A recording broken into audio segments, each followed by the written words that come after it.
Welcome to Aniteckzetto. So it's been a few weeks now since Apple has unveiled their three biggest products of the year: the iPhone Air, the iPhone 17, and the iPhone Pro. So after a little while, people have actually been able to get their hands on the device and actually do real world tests to see how well these products compare to last year's products. If you want to check out my review for the iPhone 17 and the iPhone Air, the link will be in the description below. So going over the biggest changes from 16 to 17, you really won't be able to tell from the front. The notice is actually in the back of the phone, with the iPhone 17 having a drastic camera change for Apple standards, along with the design of the back of the phone. Apple switched from a titanium body structure to an aluminum body structure. This has 20 times greater thermal conductivity compared to the titanium body. And they also added a vapor chamber. Now, with this anodized aluminum compared to the titanium, the biggest thing that you might come across is scratches. Based on previous tests from various sources, the camera rear, where the plateau is, and occasionally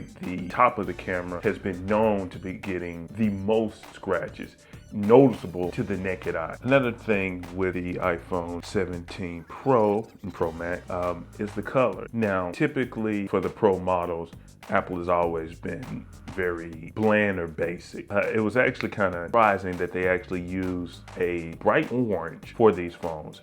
It also comes in silver and a deep blue. And just like every year, the iPhone Pro models always get the latest and greatest chips. So for the iPhone Pro, you have the A19 instead of, or you have the A19 Pro. This includes a 6-core CPU with 2 performance cores for improved bandwidth and improved branch prediction, with 4 efficiency cores, which gives you a 50% increase in last level catch size. This is also packed with a 6-core GPU. This comes with the 2nd generation with increased math rate, unified image compression. And just like the 17 and the Air, this also is packed with a neural accelerator with 4 times the peak compute of the A18 Pro. Apple claims that this is a 40% better sustained performance.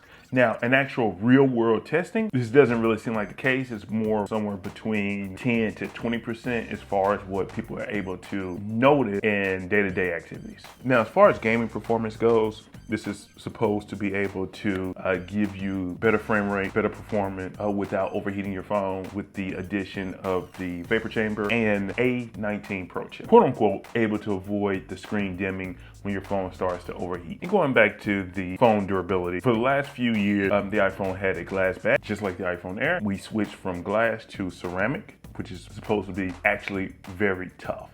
Now, on contrary to appearance, the iPhone Air has actually proven to be quite tough. So if you take that in consideration, you're looking at a 4 times resistance to cracks compared to the 16 and below. This also goes for the front of the phone as well, with the ceramic shield too, which gives it a 3 times resistant to scratches. With that note, it does actually have a bigger battery. It is a slightly bigger phone, especially compared to the Air, and that battery gives you 39 hours of video playback. Comparing that to the iPhone 16 Pro Max, that means a lot. So with my 16 Pro, midday, record multiple 4K videos somewhere between 20 minutes to 40 minutes, get about maybe 4 or 5 videos in, and not kill my phone. This is also while charging it with my audio receiver, or this is also while my phone is supplying power to my audio receiver as well. So getting an additional couple of hours of battery life is always a welcome thing. The less you have to worry about battery. Now, outside of the look of the phone, really the thing that might carry people over from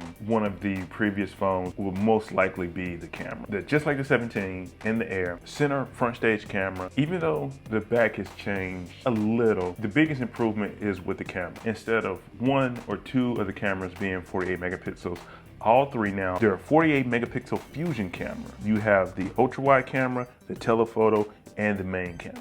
Now, going with this, of course, the main camera will have, yes, the bigger sensor, but being able to have better resolution with the telephoto and the ultra wide can give you the chance to take more higher quality and more creative shots that you would have been a little sketchy about doing with them previously. And with the telephoto getting that 48 megapixel upgrade, you get the 4x zoom and an 8x zoom at 200 millimeters. They were able to give the telephoto image stabilization, and that's because this is actually a 50% increase compared to the iPhone 16 Pro. So with that, you have a better chance, like I said, of getting better pictures, especially in low light settings where you would have the chance of more noise clouding your photo. Now, for any people like me, iPhone, who shoot with their iPhone, they added ProRes RAW. Only Blackmagic Final Cut apps support ProRes RAW. They're supposed to be rolling out updates for other third-party app developers. Now, another good thing is they added GenLock,